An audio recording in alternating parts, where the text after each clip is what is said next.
Archaic Records.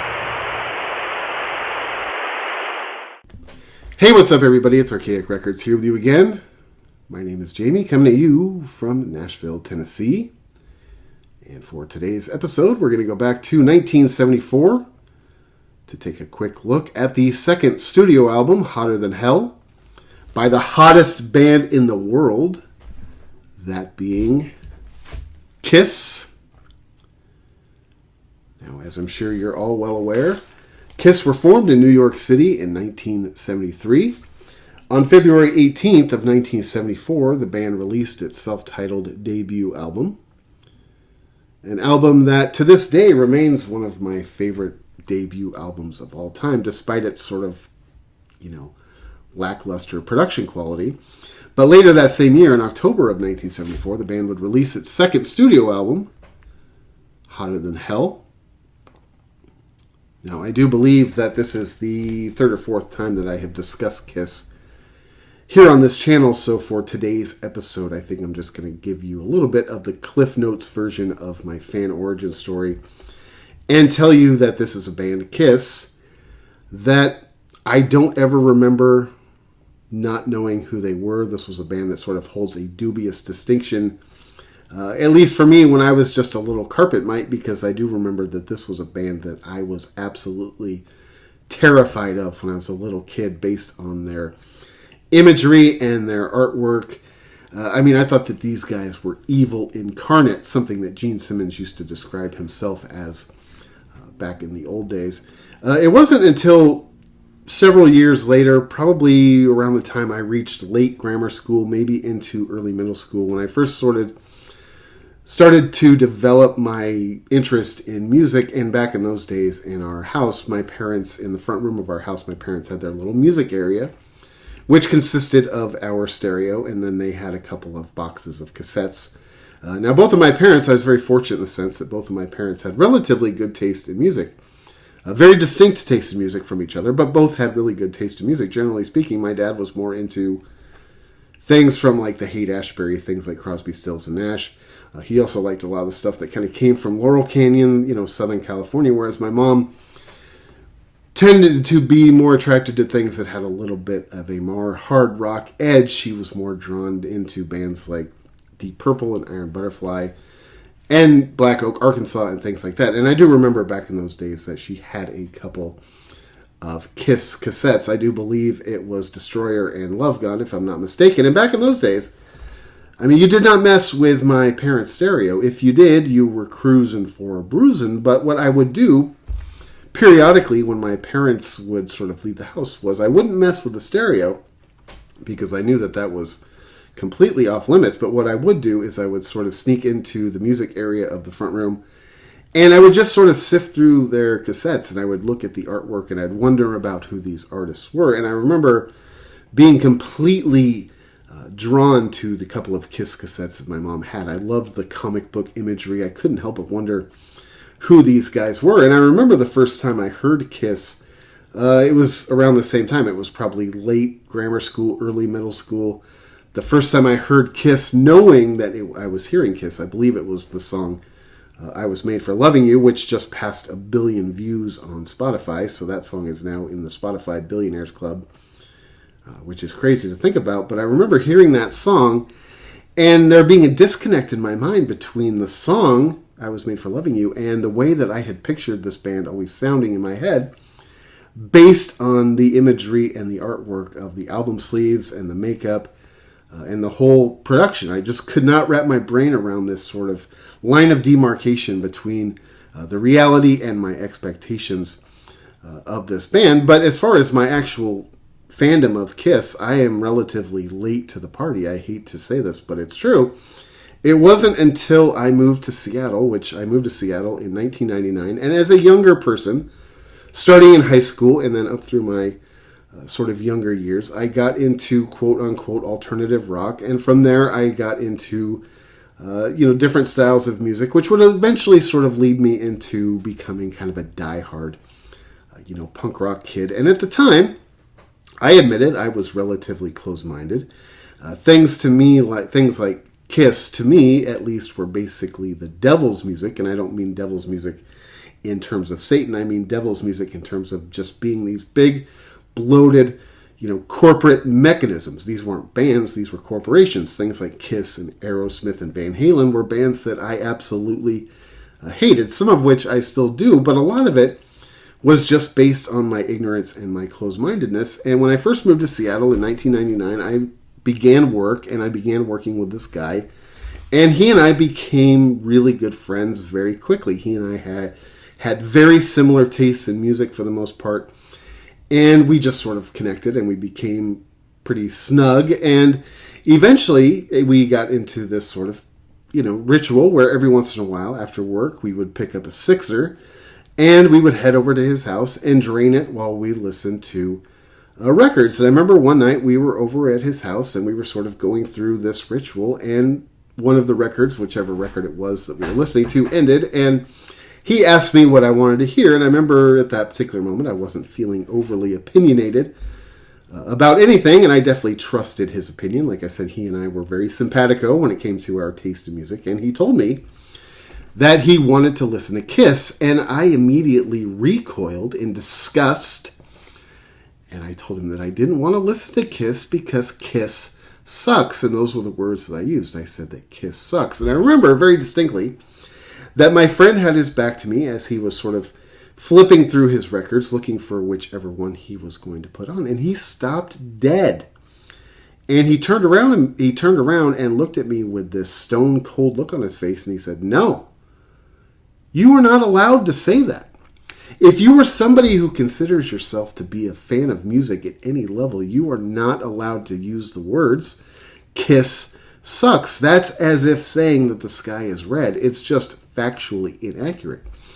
So he said, "No, now we're going to listen to Kiss, and you're going to sit there and you're going to shut that big yap on your face, and you're going to sit there and listen to Kiss." And I remember he put on a record. I do believe it was Destroyer. In fact, I think that he told me it was Destroyer because it was the most user-friendly if you were sort of, wading into the shallow end of the pool in terms of, your Kiss knowledge. And I remember I sat there with my arms folded in protest because I just did not want to hear any of this, what I thought was like big bloated corporate rock. Now, I'm not necessarily bragging about this. I was a closed-minded twerp. I admit it. I'm not proud of it. But he started playing the record, and I just grit my teeth and I dug my heels in. There was no way, man. There was no way I was going to listen to this. There's no way I was going to like it.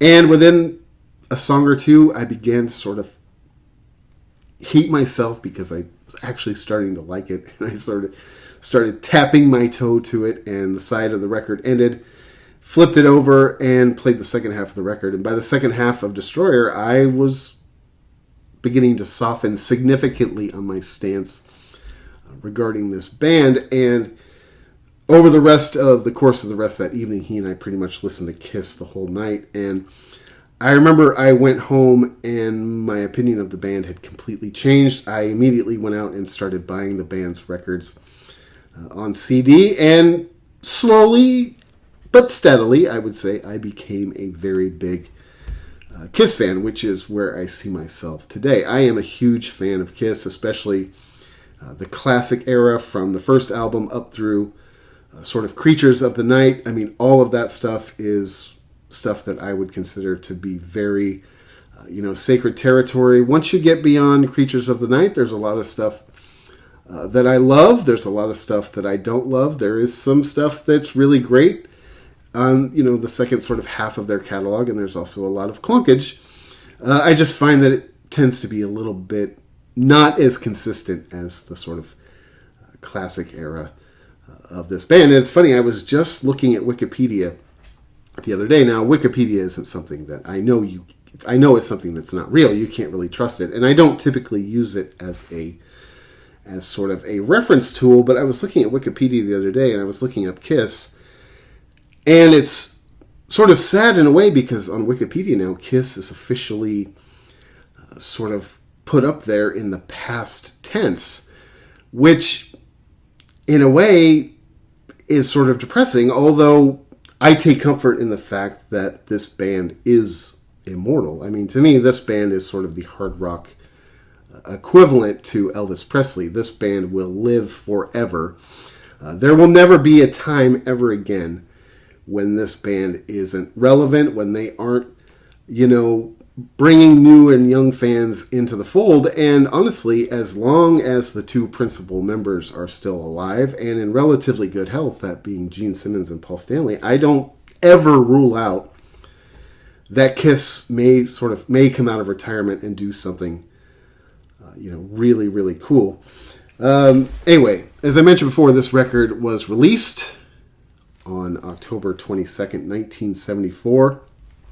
Of course, it is, it has sort of the trademark, amazing artwork that I think all of the Kiss records have. I think this is one of my favorite album covers within the Kiss catalog. I mean, my favorite album cover in the Kiss catalog has to be Rock and Roll Over, but I think this one is probably my second favorite. I love all of the Japanese influence.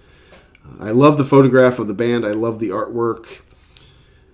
But what I really love is I love the back sleeve. This is actually more my favorite, even compared to the front sleeve. Of course, these photographs were famously taken by Norman Seeff, and I love this sort of illustration in the middle, which sort of combines all of these separate characters of Kiss into one sort of mask. I should mention that the cover concept was put together by somebody named John Van Hamersvelt, which I'm sure I'm mispronouncing. I'm terrible at pronouncing names, but I also really love the back sleeve. I love the 4 pictures of the band members individually. I always sort of picture I always sort of imagine these photographs as if they were taken at this like huge crazy party at this giant house, out in the suburbs. And I've sort of tried to create like a backstory as to what each member of the band is doing at the party. And as you can see up in this corner, Paul Stanley has skedaddled it off to the master bedroom with the hottest girl at the party, and they are getting ready to knock boots. Peter Criss over in this corner has also sort of secluded himself in a part of the house. He is sitting in the smoking room. He has found the smoking room. Yes, I said smoking room because this is one of those big giant houses in the suburbs. I mean, the kid that lives in this house is like one of those little rich fucks that you don't like. But Peter Criss has, found the smoking room, and he's found this giant, huge chair, and he's got like a pop going, and he has brought with him the drunkest girl at the party. And she sort of followed along behind him, and, she's kind of hanging all over him, and she's like, "Hey, you want to see my ass?"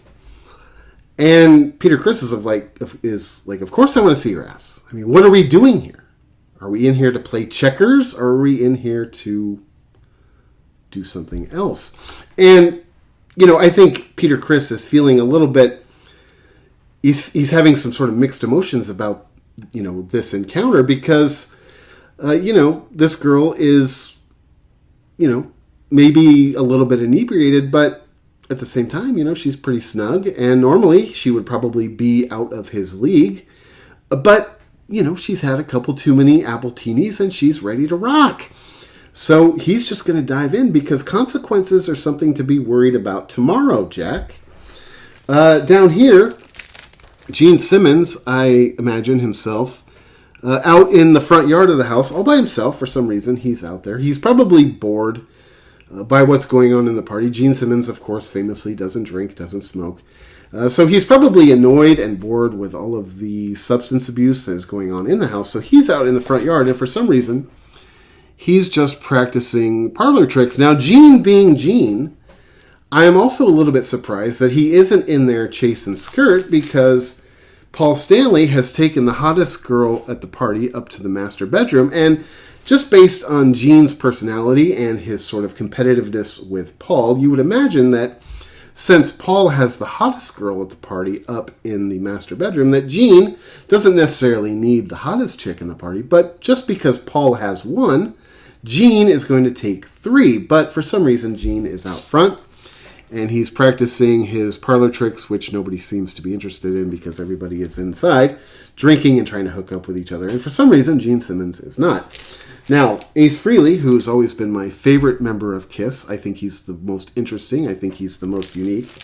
He has found himself a dark corner in the basement where he is heavily intoxicated on some sort of psychotropic substances, and he's sort of holding court down there in front of sort of the 4 or 5 weirdo losers that don't really have any friends. Now, this is probably where I would be at this party if I happened to be at this party. Now, I didn't really go to parties when I was in high school. I was so much of a loser, in fact, that I didn't even go to parties. But he's down there holding court, and he's heavily intoxicated on, psychedelics. And he's down there, and he's sort of holding court, and he's talking about things like obscure literature and, Eastern philosophy, and he's worried about the financial crisis. And although he has no idea what he's actually talking about, the young people sitting in front of him who are just captivated by every word that comes out of his mouth, they have no idea that he's just talking shit, and they're basically hanging on his every word.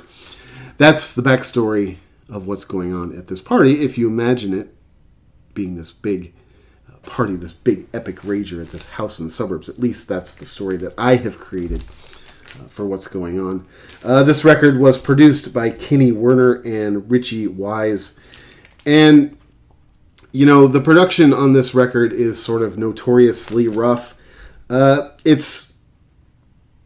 think the production on this record, though, is better than the production on the record that came out in February of 1974, the self-titled debut. Now, like I said before, this is still one of my favorite, debut records of all time, despite the fact that the production on it really, really stinks. I think the production on Hotter Than Hell, although it's a far cry from being perfect, I would make the argument that the production on Hotter Than Hell is better than the production on the KISS 74 record. I realize that's probably not a very popular opinion. Now, as far as which record is better, is Hotter Than Hell better than the self-titled debut? I mean,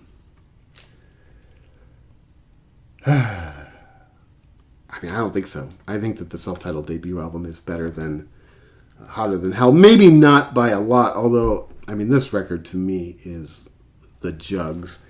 Hotter Than Hell, although it has some songs on it that are really snug, I think it has a few songs on it that are a little bit less than some of the songs on the 74 debut. So if I had to choose one of these two, I would take the 1974 debut album over Hotter Than Hell. That being said, I really do like this record a lot. I'm actually working on a project for later down the road where I rank all of the KISS albums from the 1974 debut up through Creatures of the Night, or at least the original era, because those are the albums that I listen to the most, and that is the era of the band that I'm the most interested in. Hotter Than Hell, I love all of the albums from the original era. Hotter Than Hell, I don't know that I don't think it's the weakest, but it's definitely not my favorite. Just of the first two, it's not even my favorite of the first two. Anyway, the first song on this record is a song called Got to Choose. This was a song written and performed, as far as vocally, by Paul Stanley. I really love this song a lot. This is a song about a girl that is two-timing Paul Stanley. And basically, he's there to tell her that it's time to make a choice at the end of the day. It's probably a no-brainer if you are the girl involved. It's Paul Stanley. What are you going to do? Choose somebody else over Paul Stanley? Doesn't matter who the other guy is. I'm straight, and I would choose Paul Stanley. He's got a nice little caboose on him, don't he? But, it's Paul Stanley. Have you seen the hair on that chest? It's got to be Paul Stanley. I don't know what he's even worried about. I love this song, though. It is sort of it's sort of a classic. In my opinion, this is one of the classic songs from this era. I love the version of it that is on Kiss Alive as well. The next song after that is a song called Parasite. The song, of course, was famously written by Ace Frehley, who is my favorite member of the band, and performed vocally by Gene Simmons, because Ace Frehley apparently back in those days was very sort of self-conscious about his vocal performance and his voice. And I think that this song was written for Gene, though. I think that this is a Gene song. I don't know that it is as good if it's performed by Ace Frehley, and I like Ace Frehley's vocals a lot, especially Once he became more comfortable, I really like his vocals a lot. I love this song, Parasite. This is my friend Tim's favorite Kiss song of all time, and it's probably in my top 10. As well, I've heard this song described as being kind of a proto-punk song, which I agree with.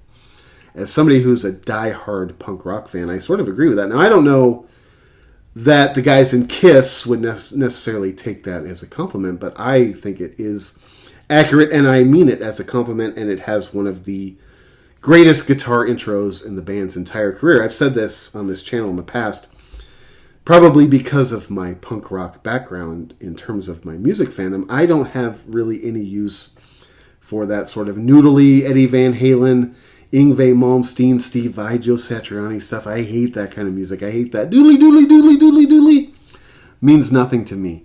But of those sort of styles of guitar players, and I'm not even heaping him into this because I think that he actually has a lot more of a distinct signature to his style, Ace Frehley is not only my favorite member of Kiss, but in terms of that overall very sort of generic umbrella, he's my favorite guitar player of all time. I love his guitar work on this song. I love his guitar work really throughout all of the music that he did with Kiss. He is always one of the high points to me of every record. This song to me is about a chick that's a little bit clingy, sort of overstayed her welcome, has a hard time taking a hint, perhaps doesn't have a lot of social self-awareness or social skills, and the social skills that she does have sometimes have a tendency to take the day off, so you're sort of trying to politely tell her that her services are no longer required. Again, I think that this is a perfect song for Gene Simmons to sing. It just fits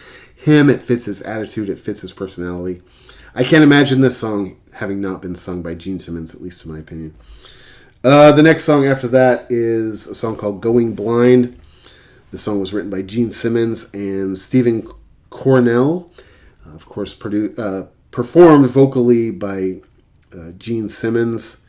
The song, of course, has been famously covered many times by lots of different artists. Most notably, at least for me, my favorite cover version of this song is the one by the Melvins, which I understand is, very sort of, a generic favorite, but also Dinosaur Jr. covered this song on the Kiss tribute compilation Kiss My Ass. But the version done by the Smiths, or by the Melvins, is the Jugs' son. And everything done by the Smiths is the Jugs' son, as you can see right there. According to Gene Simmons, though, this song is not only the band's first true ballad, but this song is about a aging sea captain in search of a 16-year-old mermaid. The song, lyrically in the song, he talks about how much older he is than the girl. In fact, he mentions that he's 93 and she's 16. Reminds me of my wife and I. Now, our age gap is not quite that dramatic, although we are 12 years apart. I ain't going 12 years older than me, son. But it does remind me of my wife and I. We used to joke when we first got together that we were going to get matching tattoos. She was going to get one with a tombstone on it that said Gravedigger, and I was going to get one that had like a baby's bottle or something that said Cradle Robber. But my wife also likes that song because it has to do with mermaids, and my wife is obsessed with mermaids. But I love the song Going Blind. It's one of my favorite songs on this record. Like I said, I love the cover done by the Melvins and Dinosaur Jr. The next song after that is the title track, Hotter Than Hell, written by Paul Stanley, who also performed the lyrics on this. This is a song that apparently is kind of a rewrite of the song All Right Now by the band Free, which was one of Paul Stanley's favorite songs of all time. This song is about an encounter with somebody in a bar, and it reminds me of a story that I was involved in back in Seattle back in the early 2000s. I was out at a bar one night with my friends, and we had been drinking relatively heavily that evening, and there was a girl who sort of entered into my field of sight, and for some reason I just thought that she was the Jugs. At the time, I don't remember having ever seen anybody that had taken my breath away the way that she did, and I was just fixating on this girl. And my friends, because I'm sure I wasn't acting very subtly, my friends picked up on it because I would have had to have been acting relatively obvious because my friends weren't necessarily the brightest bulbs in the world, and if they were hanging out with me, that's evidence enough. But I just became fixated on this girl. I could not take my eyes off her, and my friends kept bugging me to go talk to her, but I was telling them, I was like, a girl like that, man, she gets approached every day. I don't have the game to just walk up on that. I don't do the walk up on girls ever. I never really have. I've done it one time in my entire, well, 2 times if you count this story, but I've really done it one time where I didn't make a complete idiot out of myself. But my friend convinced me. He's like, yeah, man, you're right. She probably gets hit on all the time. You just got to have a different line. You got to come at her from a different angle. You got to kind of blindside her, make her laugh, make her smile, take her feet out from under her. So I went up to her because I wasn't going to. As much as I had drank, I still had enough clarity not to want to approach this girl until my friends really sort of shamed me into it. The whole, like, come on, pussy! Come on! And maybe it was just the perfect combination between alcohol and horniness and shame thrown at me by my friends, but I ended up approaching this girl, and I said something that I'm not going to tell you right now because it is heinous. And it was the worst thing I've probably ever said to anybody in my life. And certain people are in the know of what I said, but most people are not. And at this point in time, it's something that I'm probably going to end up taking to the grave. Now, my wife actually does know this story, and she knows what the next line would be if I were to tell it, but I'm not. So just let me say this. I said something absolutely disgusting, and I don't know what my motivation was. I don't know if I thought it would make her laugh or if it would just be coming at her from a different angle, which it certainly was. But I could tell by her reaction that she did not appreciate what I had to say, and despite the fact that I was feeling pretty inebriated when I approached her and I had been drinking all day, as soon as I heard those words fall out of my mouth, I was immediately stone sober. I was so ashamed and appalled at myself. And I remember I turned around. I didn't even apologize or anything. I stopped. I turned around and I walked past my friends. And fortunately, I was at a place where I only lived about 2 blocks from where this establishment was. And I walked home and I went to bed. And hopefully, I was in bed and asleep before my friends' laughter subsided. At least I lived that close. And the very next day, I was at work because I worked with most of these friends, and they wanted to know what I had said that had blown up so horrifically in my face. And I told them, I said, you really want to know? You want to know what I said? I said, fuck you. That's what I said. Shame me into making a dick out of myself. It wasn't their fault. And you're never going to know what it was. Anyway, the next song after that is a song called Let Me Go Rock and Roll. This song was written by Gene and Paul and performed vocally by Gene. I believe that this is the song that was demoed, or this is a song that was demoed for the debut album. It didn't end up making the cut for the debut album. I like this song. It's okay. It's not my favorite song on the record. I don't really think that there's anything that's like too objectionable on Hotter Than Hell. This might be my least favorite song on the record. I do know for a fact that when this band used to play, when they would play it live, sometimes they would kind of do a long extended version of it so they could kind of incorporate the guitar and bass solos in this song. It's okay. It's not my favorite. It's just kind of a generic Gene song as far as I'm concerned. Side 2 starts off with a song called All the Way. This is a Gene song. This song is perfect for Gene.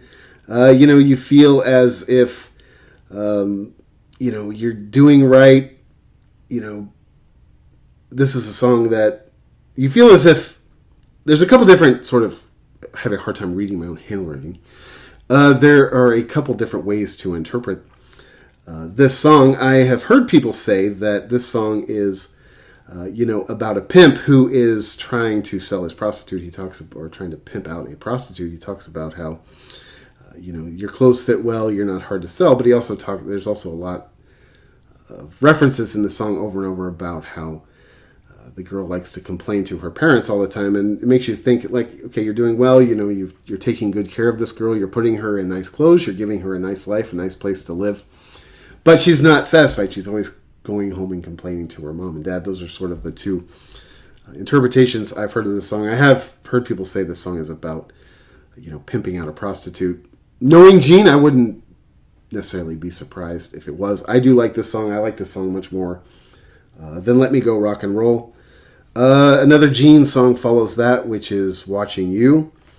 I love the guitar intro on this song. Once again, like I said before, Ace Frehley is my favorite guitar player when it comes to this style of music. I always pictured this song taking place in 1974 New York, where New York is still gritty. It's still like the New York from Midnight Cowboy and Warriors and movies like that. And you have an apartment, you face the street, and across the street there is a woman who lives in an apartment, and she comes home, and you're sort of fixated on her. And of course, this is like gritty New York, so there's all kinds of filth in the street and scuzzy people walking around. And this lady comes home at night every night, and she's a little bit careless about the way she disrobes in front of windows and stuff. Now, you've never seen full on juggage, but you've seen juggage in bra, because she comes home, she takes her shirt off, and you become completely fixated on this woman. She basically occupies your whole life. You get fired from your job because you don't show up anymore, because you're so fixated on watching this woman when she comes home, and you don't care. Unemployment will take care of it. This is 1974 New York. It's still affordable. Unemployment will pay my rent over here on the Lower East Side, in 1974. But every day she gets home, you just think to yourself, man, she better be alone. She brings home another guy, it's going to get ugly. This is New York City in 1974. I can run out right now and get a gun, no problem. I could probably take him out from here. That's sort of like the feeling that this song kind of portrays. It's kind of like creepy. And of course, Gene Simmons, with his sort of natural creepiness anyway, makes it a better song even than that. But I sort of picture this as a guy who is sort of stalking this woman from across the street in two different sort of apartment buildings in, like 1974, like gritty, nasty New York. Sometimes I wish I could go back and visit that New York. I've only been to New York in its current state, which I love. I love New York. Love it. But to go back and see like gritty, real, like 1974 New York, I think would be awesome. Speaking of awesome, the next song after that is easily my favorite song on this record. That is Mainline. This song was written by Paul Stanley and performed vocally by Peter Criss. This is basically a perfect song, in my opinion. This is not only one of my favorite sort of Kiss deep cuts, if you will, but this is easily my favorite song on this album by quite a lot, actually. I love the song Mainline. The idea of going back and seeing this song live with Peter Criss is something that, is a time machine music scenario, in my opinion. And I have to be honest with you, when I was talking earlier on this video about my Kiss fandom, like a lot of people, I started collecting the records and the CDs, which I absolutely loved. But really, it wasn't until I got a chance to see Kiss live where it really sort of cemented my fandom. Now, I realize that's a very sort of cliche and generic thing to say, but it's true, at least in my opinion, as well. And I've never seen them play this song live. And so to go back and see the song played with Peter Criss actually singing it would be the jugs. Now, I have seen some videos on YouTube of them playing the song semi-recently, at least in the sort of Eric Singer era. And, I don't know where you come down on the whole Tommy Thayer, Eric Singer thing. I don't love it. Ace Frehley is my favorite member of the band, and I don't necessarily love the idea of somebody going out there dressed up as Ace Frehley. I also think that Ace Frehley's guitar style is so unique to him that it's sort of an unfair task onto Tommy Thayer to try to ask him to play guitar the way Ace Frehley does. Now, Tommy Thayer, in his defense, I think does a pretty remarkable job of kind of pantomiming Ace Frehley a little bit. But, Eric Singer, of course, is brilliant. And, having said all that, I also understand why Ace Frehley and Peter Criss aren't in the band anymore. I mean, this is a business, and it just didn't happen to work out. So, I don't really have an issue with Eric Singer, but him singing this song, and I've seen it live on videos on YouTube, is a little bit hard to stomach because this is one of my favorite Kiss songs of all time. Like I said, I think Eric Singer does a great job doing it, but just, it's just not the same, in my opinion, without Peter Criss. I mean, this is, like I said, not only one of my favorite songs on this album, it's one of my favorite songs in the band's entire catalog. My favorite Kiss song of all time is King of the Nighttime World. After that, it's Shout It Out Loud, which I realize is really generic, but Mainline is easily in my top 5, and to go back and see this song live with Peter Criss singing it, to me, is an all-time bucket lister. I absolutely love this song. I love Ace Frehley's guitar work again on this song. My friend who turned me on to Kiss back in Seattle told me that he thought this song was about shooting dope. I totally disagree with that. I think the lyrics to this song are very self-explanatory. I don't think you have to put a ton of thought or anything into it. I think it's pretty self-explanatory. I don't think they need a lot of interpretation. I don't think this song's about shooting dope. The next song after that is a song called Coming Home. This song was written by Ace and Paul and performed vocally by Paul. This is another one of the songs on this record, kind of like Parasite, that I think is a little bit sort of proto-punk. Again, I don't know that hardcore Kiss fans or the band members themselves would necessarily see that as a compliment, but it's meant, coming from me, as a compliment. This is another one of my favorite songs on the record. This might actually be my second favorite song on the record. Behind Mainline, this song sort of talks about the doldrums of tour life. Back in these days, Kiss weren't necessarily the most successful band in the world. They weren't flying around the world in their private jet. They were probably touring the country in pretty shitty buses, but I still find it hard to believe that Paul Stanley wasn't getting pelt in every city that the band played in, and of course Gene Simmons was getting multiple pieces of pelt in every city that the band played in. So this song, he talks about how he can't wait to come home and see his chick, although he's been dipping his stick all over the United States and probably Canada and probably overseas as well. I've always found it funny, these songs that Kiss write about these girls, that it's like, oh, you're my one and only, even though I'm out on tour and I have all of this temptation right out in front of me. All I'm doing is thinking about you, because these guys were the biggest dogs in the history of rock and roll. Anyway, the last song on this record is a song called Strange Ways. This song was written by Ace Frehley and performed vocally by Peter Criss. This is a song that I like. It is a very unique song. I think it's probably the most unique song on the album.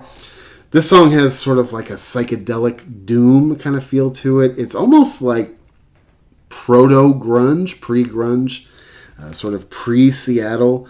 This is one of Ace Frehley's best solos on the entire album. As I mentioned before, he's my favorite guitar player when it comes to this style of music. Lyrically, the song gets a little bit repetitive, but it's a really great song. Somebody told me that this song was about the frustration of dating somebody that is foreign to you, and there's sort of a language barrier.